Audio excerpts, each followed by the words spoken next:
একসময় বন্ধুরা জানি না কেন কাজ করার ইচ্ছাটাই আমার চলে যায়।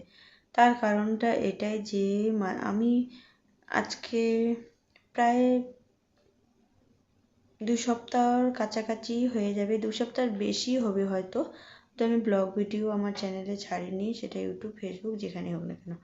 তো ওই যে বললাম মাঝে সাঝে না কাজ করার ইচ্ছাটাই, সেটা কী কারণে সেটা আমি বললাম না তোমাদেরকে, শুধু এটুকুনি বললাম মাঝে সাঝে কাজ করার ইচ্ছাটা একেবারেই চলে যায়, করতে ইচ্ছে করে না মাঝে সাঝে। এই জন্য কখনো কখনো হাল ছেড়ে দিই, আবার কখনো কখনো না, এটা আমার কাজ, আমাকে করতেই হবে, ভালো লাগে। মানে নিজেকে সোশ্যাল মিডিয়ার এই যে কাজকর্মের মধ্যে রেখে মানে আমার ভালো লাগে।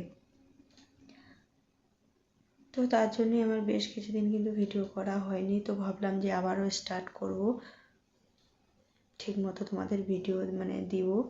আর দেখতেছো এই যে হাতাখুন্তি রাখার যে দুটো ফুলদানির মতো, তো সেটা আমি মেশোর থেকে অনলাইনে অর্ডার করছিলাম। তো বেশ ভালোই লেগেছে, জিনিসগুলো ভালোই এসেছে। আর আমার গলার ভয়েসটাও কিন্তু অন্যরকম হয়ে গেছে, তার কারণ আমার প্রচণ্ড ঠান্ডা লেগেছে। আর এই ভিডিওটা না বেশ কিছুদিন আগেই বানানো ছিল, তখন কিন্তু আমার ঠান্ডা লাগেনি। তো এখন প্রচণ্ড পরিমাণে ঠান্ডা লেগে গেছে কুল খেয়ে। আর এই তো সকালবেলা রান্নাবাড়ি খাওয়া দাওয়া করে বাসন টাসন ধুয়ে রান্নাঘরটাকে ক্লিন করে রেখে এদিকে দেখো রাজীবের বাবা খাওয়া দাওয়া, সবার খাওয়া দাওয়াই হয়ে গেছে।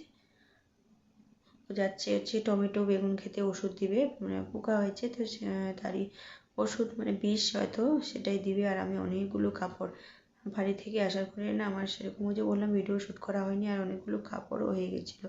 জানোই তোমরা কোথাও গেলে বেশ ভালোই লাগে ঘুরতে ফিরতে, কিন্তু আসার পরে অনেক সংসারে কাজ থাকে, অনেক কাপড় কাচতে হয়, সেগুলো করতে কিন্তু অতটাও ভালো লাগে না, কিন্তু কী করবো, করতে হবে, যেটা নিজের কাজ, এই আর কি।